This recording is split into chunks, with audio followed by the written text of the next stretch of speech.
Oh, yeah, sounds about right. There I am. Ah!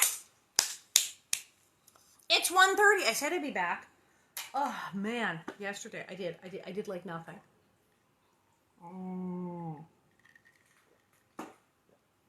So today is Saturday. I took Friday off because I do so much on the weekend. I thought, man, weekend's not like a day off. So I did. I took yesterday off. I mean, I totally did. I didn't do anything. I didn't like pick up the mail. I was like, it's because like I was massively not productive. But I did a lot of stuff today. I had an interview, and I've got Bonnet orders to fill, and I got some cameos, got stuff. But yes, hi, I'm back. And today is August 8th. Hello, Orlando, Florida. Austria. We people from Austria. That's good. We've had like Jakarta and Switzerland and everything like that. Yeah, I just kind of like hung out. I chilled. Today is the 8th. Global, it's not just National Day. We have Global Day.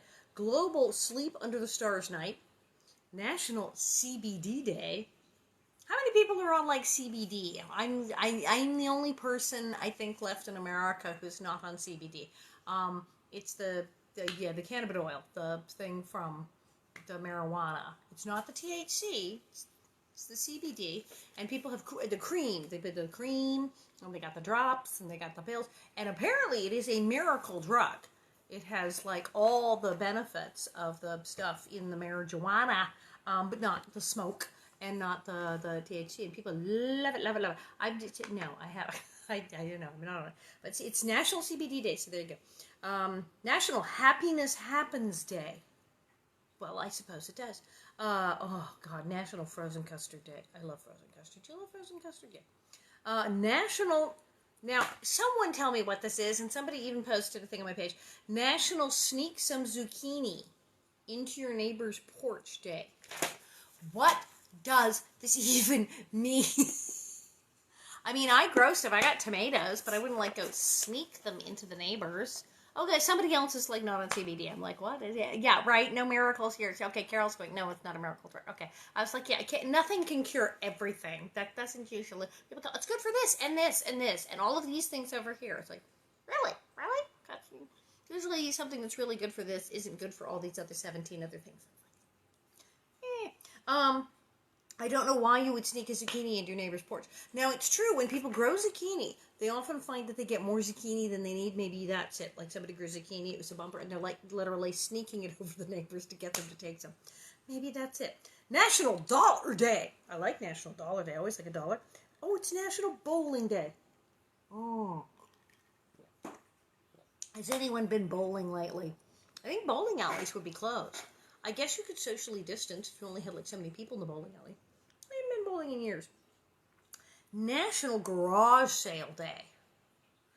I love garage sales. I don't know. You could have a distance garage. You could have a garage sale. Yeah, you can still have garage sales. You wear a mask and say, everybody stand over there. So you could totally do it. So I want to have a garage sale. I do. So much junk. So much stuff. Oh my God. Okay, well that's good. Yeah, there's some good days coming up. Very exciting. Very exciting. We are, oh, look at this. Clearly, I have new bonnets in stock, because look how purple this is. Yeah. This is my pal Mike sneaks gnomes. Oh, like Amelie sneaking the gnome into the garden. I like that. I would do that.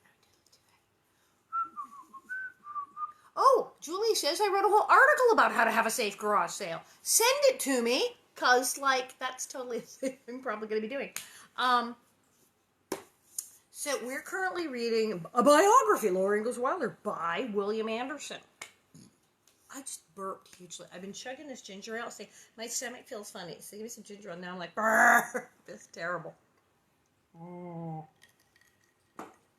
Yeah, I just got in some bonnets, and I told the lady at Walnut Grove, I said, I like white and I like yellow, but other people, they've been asking for a lot of blue, a lot of purple, a lot of pink, a lot of blue, pink, purple, blue, pink, and then red, and then black.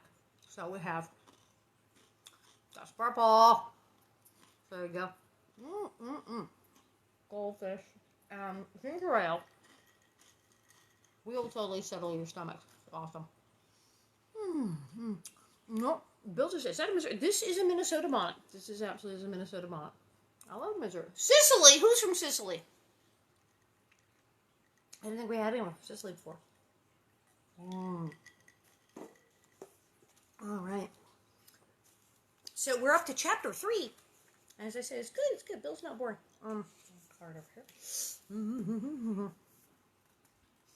Chapter 3. This is funny. It's called "Give Them a Covered Wagon and They're Ready to Go." Well, that's true. All right. The long journey from Kansas back to the big woods in Wisconsin. Back. And see, this didn't happen in Laura's books. Remember, they were in the big woods, and then we did Farmer Boy, and then suddenly they go all the way out to the big woods and they get out to Kansas, and they're there. And then after that, I'm making myself a number, they went to Walnut Grove, which is in Minnesota. But it's that's funny. When did they go back to Wisconsin? Oopsies, they went back to Wisconsin. The long journey from Kansas back to the big woods in Wisconsin took many weeks. Laura was 4 during that spring of 1871. Said, see, yeah, that's why they didn't, whereas in the books, just suddenly they're in Walnut Grove, she's going to school, but she wasn't 4 when she went to school with Miss Biddleson. No. 1871. When at last Pa drove the horses and the covered wagon into the clearing where their cabin stood, Laura could see someone else's smoke curling up from the chimney. The Gustafsons still lived in the house where Laura had been born, but they planned to leave for the West, and then the Ingalls family could settle into their old home. Uncle Henry and Aunt Polly Quiner still lived close by. They invited Pa and Ma and their girls to stay there until the Gustafsons were gone. It was a crowded, jolly time for the two families. Hey, remember in, Little House on the Prairie, Maximum Creek, when they said, and we never saw the people in the big woods again. Oh, wait, except when we moved back there a year later. A crowded, jolly time for the two families. Mary and Laura and Carrie were pleased to have their 4 cousins as playmates. They got well acquainted with their cousins Louisa, Charlie, Albert, and Lottie, hence all those Charlie stories. All the Wisconsin relatives were happy to have the Ingalls family back home in the big woods. Uncle Peter and Aunt Eliza came visiting, bringing cousins Peter, Alice, Ella, and Edith. Ma's brother, Tom Quiner, came walking out of the woods with presents for the girls. Pa's parents, Grandpa and Grandma Ingalls, were glad to see them. All the relatives listened to Pa's exciting tales of Indian territories. He was a good storyteller. Now we know where she got it from. When the Ingalls family moved back to their cabin in the big woods, Pa once again started farming the cleared fields in the forest. The passing seasons, the long winters, the springtime woods, the growing season of summer and the harvest times of autumn were carefully stored up in Laura's memory. These times were written about many years later in her first book, Little House in the Big Woods. After the Wisconsin homecoming, Laura made her first discovery of books and reading. A half-mile down the road from the Ingalls cabin was the Berry Corner School. Mary was 6 and old enough to enroll for the springtime term of 1871. With the Quiner cousins, she walked to school and back. Laura was lonely, but waited eagerly for Mary to teach her what she had learned each day. While Ma cooked supper, Mary showed Laura the words she'd learned so Laura could read almost as soon as Mary could. Yeah, so that whole thing in the show where they show up at school and go, oh, we've never been to school. Nope. And Laura said, no, and I don't know how to read. Oh, nah. Mary was going to school in Wisconsin, to regular school every day, and came home and taught Laura to read. And Laura totally knew how to read, but it was better on TV that she didn't know how to read and Miss Beadle taught her, even though that's completely not what actually happened. There you go. Laura could read almost as soon as Mary could. Both Pa and Ma valued books. In the evenings, if Pa was not playing the fiddle or telling the girls one of his own stories, Ma read aloud to him. She read the novels Norwood and Millbank, and she read General Ben Butler of New Orleans and a volume about Jerusalem, the land and the book. Listening to Ma read helped awaken Laura's lifelong fascination with words. Many years after those reading sessions in the big woods, Laura was asked how she had developed her skill as a writer. She replied that her early exposure to books had taught her the importance of reading and writing. Pa and Ma were great readers, Laura said, and I read a lot at home with them. This is true. This is true. If you are going to go into the arts, acting, writing, any of these things, theater, or you want to write a book, or you plan to go into academia, reading early. That's what it is. Did you read when you were early as a kid? Get into books. Just start reading. Start now if you didn't start then. Just read every book you can get your hands on. Just read like everything. It's awesome. And if you want your kids to go far, get them to read. Get them to read early. And have them read anything. Read books. That's why, remember that with the Captain Underpants, that really stupid book, Captain Underpants, came out? Parents were thrilled because they had kids who didn't want to learn to read or were slow. They were having trouble. They were slow readers. They just something about reading. They were smart, but they liked just that somehow reading wasn't happening, or they were bored at school. And it was all they could do to get them to sit still and read a book. But silly stuff like Captain Underpants came out, and all these kids were like, oh, it's fantastic. I read it cover to cover. And it's like, okay, it doesn't matter. It doesn't matter if it's completely stupid. It's like Captain Underpants. Get your kids to read. If they will only read Captain Underpants, if they will read comic books, great, comic books. It's a book. It's got words. Get them to read. Once they get started, then they wind up reading like Little House on the Prairie, and they get going. I visited a school where they were teaching the books Little House on the Prairie, and these kids were pretty young, and some of them read really well, and some of them were learning to read, and some of them were not as good readers as the others, and they said they figured it out. They would show an episode. They'd wheel in the TV and wheel in, back then it was the VCR, put an episode of Little House on the Prairie. And then introduce the books. And, well, On the Banks of Plum Creek was obviously the only one where stuff from the TV show showed up. So they would show them, like, Country Girls, and then read aloud from On the Banks of Plum Creek where that happened, and show them, like, Town Party, Country Party. And then connect it to the book. And it worked. They said they had a couple of kids who they could not get them to read like a book. They could get them to read a few pages. They wound up reading all 9 of the Little House books like that. And they had no reading problems after that class. Boom! So, yeah, anything. And there you go. Laura was reading stuff when she was tiny. Her sister taught her to read when she was like, 4? And that was it. And she became one of America's most famous authors. So, get your kids to read. I don't care. Back of the cereal box. Doesn't matter. Just make them read something. There you go. When the fall term of school started in October of 1871, Laura went along with Mary. So again, she had gone to school. This whole thing of the first school they ever went to was in Walnut Grove, Minnesota. No, they moved back to Wisconsin after Kansas, and they went to school every day. There you go. Every day. The girls swung a shiny new dinner pail between them and took turns carrying their one school book. Laura was not yet 5, but she thought spending the day at school was wonderful. So she was like preschool. They invented preschool. Besides Mary and her cousins, Laura's playmate Clarence Huliat was there. Laura and Mary knew the Huliat, Huleatt, the Huliat children, Clarence and Ava. Pa and Ma were good friends with their parents. The Huliat farm was just a mile from the Ingalls cabin. The two families often visited back and forth. So the part also in Little House in the Big Woods, we said, there were like no people. And the family had some relatives way over there, but there was like no people. Chock-a-block of people. She had friends, she had other families, they were going to school. She went to school in the Big Woods. In the book, she didn't go to school. No. She's like, Miss Beadle was like the first teacher she ever saw. Nope. Of course she went to school when she was little. That's a good reader. There you go. She went to school there. It's just this. I think she probably took some of the stories from going to school in the Big Woods and transposed them to things that happening at school in Walnut Grove. What do you want to make a bet? The neighborhood surrounding the Ingalls farm was so thickly settled that company often stopped to visit Ma and Pa. Dances were popular pastimes, and Pa's fiddling again added to the music. Laura loved watching the dancers take over the floor when the fiddlers began. She stood with other little children, watching the ladies' full skirts and the men's boots going by as the music played and the callers shouted the dance steps. And she did talk about that in Little House in the Big Woods. For 2 seasons, Pa farmed his clearing in the Wisconsin woods.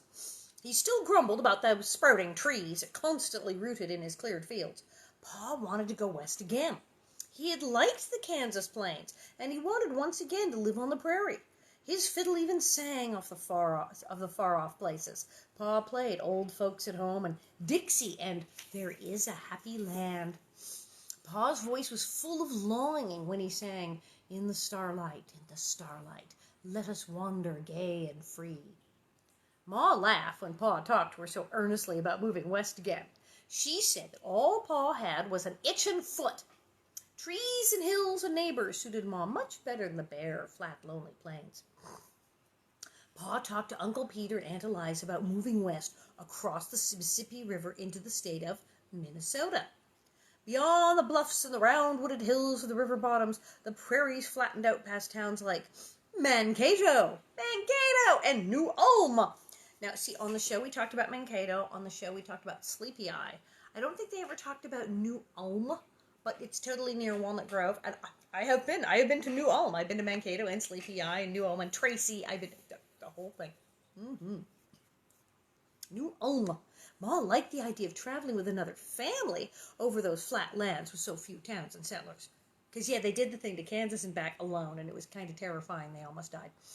For the second time, Pa sold his farm in the big woods. Late in the fall of 1873, a Swedish farmer named Anderson bought the place for $1,000. Until the time came to go west, Pa and Ma and the girls stayed with Uncle Peter and Aunt Eliza. Mary and Laura attended school with their cousins, walking through the snow to the log schoolhouse. But school days were few. The adults were eager to start the trip west. The wagons must cross Lake Pepin before the ice became thin and soft, like she talked about last spring. Sometimes people waited too long, and their loaded wagons went crashing through the ice into the deep, cold waters. Well, yeah, in the Little House on the Prairie, when I went to Kansas, it was very, very dangerous. Early in February 1874, that sounds like the beginning, because our show started in 1974, where it's like 100 years later. There you go. The two Ingalls family, Pa and Uncle Peter's, were ready to leave for Minnesota. Grandma and Grandpa Ingalls, aunts, uncles, cousins, friends, all stood around watching them go. It was so cold, and the wind blew across the ice of Lake Pepin so bitterly that no one wanted the families to leave the warm firesides of their cabins in the woods.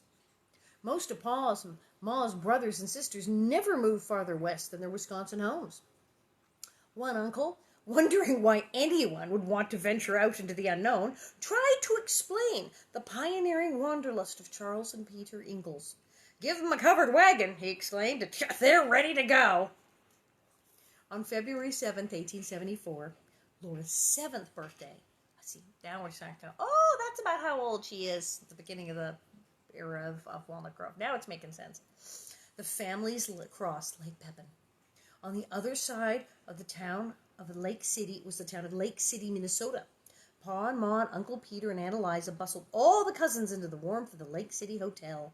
Pa vanished and then came back, bringing Laura a birthday present.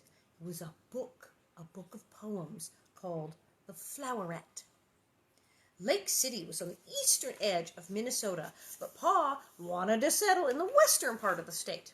February and March were too cold to drive so far in the wagon, so Pa and Uncle Peter found an abandoned cabin where the families camped together until the weather was warmer. Uncle Peter located a farm along the Zumbro River where he wanted to settle, so when the time came to travel on, Pa and Ma, Mary, Laura, and Carrie drove west alone. So on the show, and frankly in the books, even in Little House on the Prairie, you don't, and Plum Creek, there's no scenario where Ma and Pa, and this entire other family, the cousins, the brother, and come along with them and cross the thing and stay in a hotel. And on the show, they're portrayed again as very poor, and they're coming from Kansas, and it's like, no, they went back, and the girls went to school, and then they came out to Minnesota with another entire wagon full of people, and then they stayed in a hotel. Can you imagine that first year of the show, them going to, we're going to a hotel till we get settled. It's a little different. Yeah, I think things got jazzed up in the books and in the show to make it more romantic, and they're all alone on the prairie. They're not alone. They're not alone. They brought like a bunch of people with them. So now they're finally alone. It is Pa, Ma, Mary, Laura, and Carrie drove it going west. One night on the journey across Minnesota, Laura was falling asleep in the wagon when she heard what she said was a clear, wonderful call. Ma told her it was the whistle of a railroad train. Looking out into the darkness from the shelter of the wagon, Laura saw a speeding train for the first time. We were all silent, watching, till the train was out of sight, Laura recalled. Then Pa said we were living in a great age. He said that in a day a train covered more distance than an ox team could travel in a week, and he spoke of railroads conquering the great American desert. Yes. See, there you go. They were, like I said, they were living kind of primitive, but there were trains going cross country by then. Day after day, the Ingalls wagon moved west. The springtime prairie was green with grasses and colored with wildflowers. They saw few people, but Laura loved the long days of driving along the prairie trails. The fresh air blew through the canvas-covered wagon, and Mary and Laura and Carrie played quietly behind Pa and Ma, who rode on the high wagon seat. Pa picked beautiful little nooks along prairie creeks for camping spots. At the end of the day, he built a fire, and Ma cooked supper over the flames. Laura was old enough to help Ma, but she was too short to reach the camp table where Ma prepared the meals. She stood on a wooden box to wash the dishes with Mary after supper. All along the way west, Pa played the fiddle as they sat around the campfire. He was content on the prairie and was always happy to be moving to new, unseen places. Laura felt the same way. One day, Pa drove the wagon into a little village called Walnut Grove. Yay! There was just a few stores and houses scattered around the railroad tracks on the prairie. And you know what? It still is. It's still a few houses and a few little buildings scattered around the railroad tracks on the prairie. It's a teeny tiny little place. Little place. When the Ingalls family first saw the town, it was only 3 years old, but out on the surrounding prairies, newcomers were already establishing farms. In Walnut Grove, Pa learned that a Norwegian settler who lived a mile north of town wanted to move away. He was willing to let Pa buy his homestead. It consisted of 172 acres of prairie soil along a stream called Plum Creek. There was a house there, a dugout. On the tall creek bank, the little house was dug into the ground with thick sod walls. The roof was made of willow boughs, with links of sod laid over them thickly. Grass grew on the roof, and except for the stovepipe sticking up, it looked exactly like the rest of the prairie ground. It sounds almost like the house in Peter Pan, where it's just all is in the smokestack. It's kind of like that. And that is still there. If you go to Walnut Grove, they will take you out by Plum Creek, which looks just like, it's gorgeous. Plum Creek does. It looks like the TV show and the description of the books. And I have waited in Plum Creek. There is a place, and it's marked off. There's a sign. It's a big sign, and then like a little yellow rope, like the velvet wraps, little cord. Like this is the area of it, and it's teeny. You kind of go, wow, that's it. That's the whole square foot. Wow. And it's gone. It's like sunk into the ground, but you can tell. You go, you can tell it was there. It's this huge sunken area where the dugout has like sunk into the ground, and it's marked off, and so they know where it was. It's very cool. You can stand on the dugout. So, and Walnut Grove is still a tiny little place. Very cute, very cute. The dugout house was small, that's for sure. There was just one room, about the size of the wagon. Yeah, it was that tiny. But Pa and Ma knew it would be cool in summer and snug in winter. From the dugout's door, they could look across the creek to the great sweep of level prairie land. Pa said he would never feel crowded in such wide open country. He planned to raise acres of wheat on his farm, and with Walnut Grove and the railroad so near, the grain could be shipped by train to the big flour mills in St. Paul. Prospects were good in the new home on the Minnesota prairie. In the evenings, Pa liked to sit just outside the dugout door as the sun set, looking over the new land. His voice and fiddle sang together. Home, home, sweet, sweet home, be it ever so humble, there's no place like home. Now, you notice here, that's chapter 3, that's what you're getting in chapter 3 day. There's a train. There's a train. First of all, he's got 176 acres. Yeah, did he have 176 acres in the show? I think the entire, like, ranch where the set was, like, the whole town and the thing was not 176 acres. 176, it's huge. So, yeah, you didn't see that. He had this little teeny tiny wheat field. Little teeny tiny wheat field in front of the house. In real life, he had 176 acres, which is quite a lot. Also, there was a train. The train, he could ship it. In the show, Walnut Grove is rather isolated. They occasionally get the covered wagon, but anybody wants to do anything, or heaven forbid take a train, they get in the way. They have to go to Mankato and Sleepy Eye, the big city. But in real life, there's a railroad. There's train stops there. You can load up your wheat right there. Mm-hmm. Tracy's going, facts. Yeah, exactly. Yeah, it's trippy. The real life, it's interesting. Things were, as I say, the thing that keeps striking me is how things were actually more modern and almost technologically, if you will, advanced than was portrayed in Laura's books and especially on the TV show.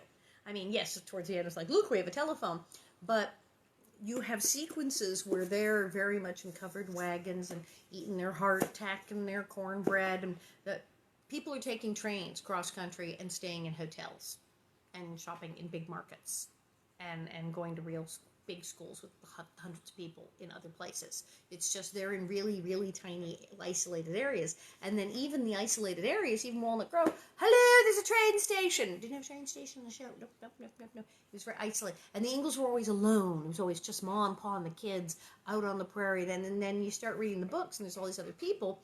And then you read this and you go, oh wait, so that trip out to Walnut Grove, they weren't alone. There was an entire other family with them. And oh, the big woods, like, there were how many people in the big woods? So yeah, the reality is things were a little more advanced. It's just they have a lot of money.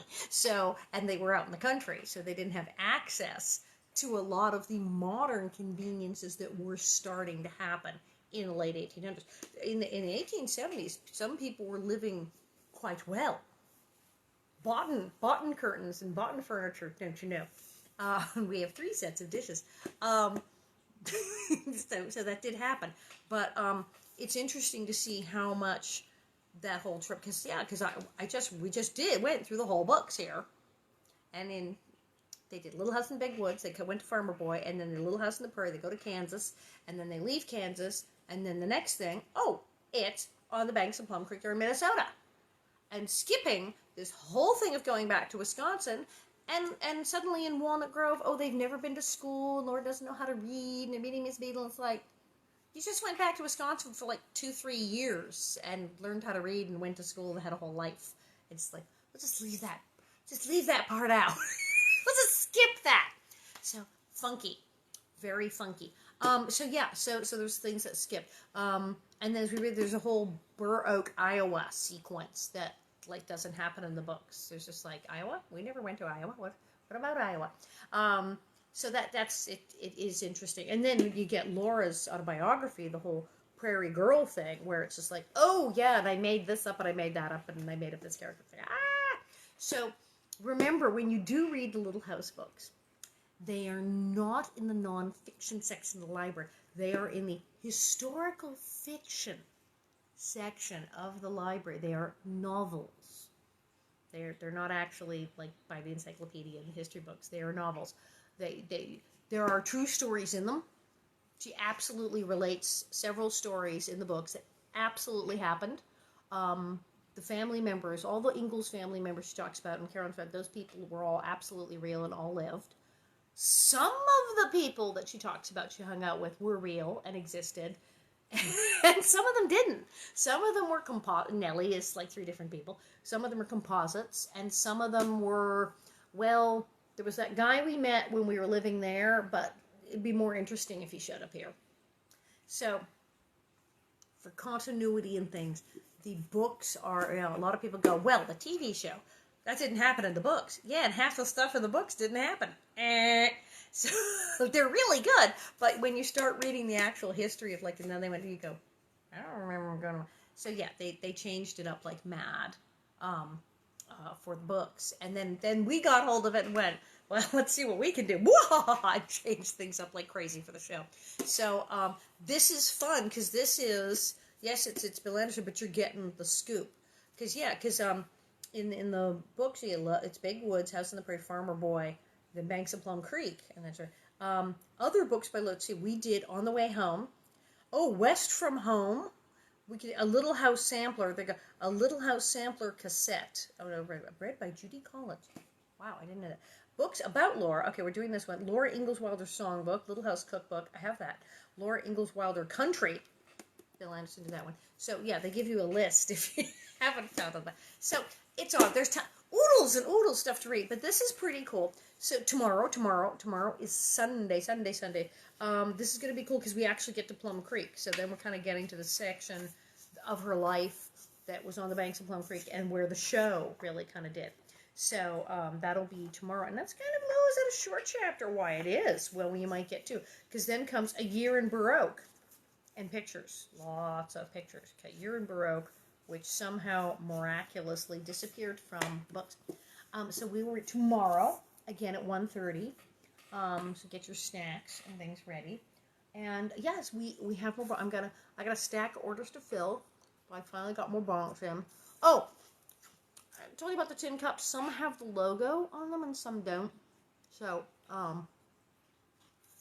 we'll see. I may email some people and go, do you want the logo? Do you not want the logo? We'll figure it out. And you still sign up for that newsletter. The new one will be around September 1st. And it'll be fab. So, thank you guys. I've had my day off, so I'll just be here every day. Unless I make Dean Butler read.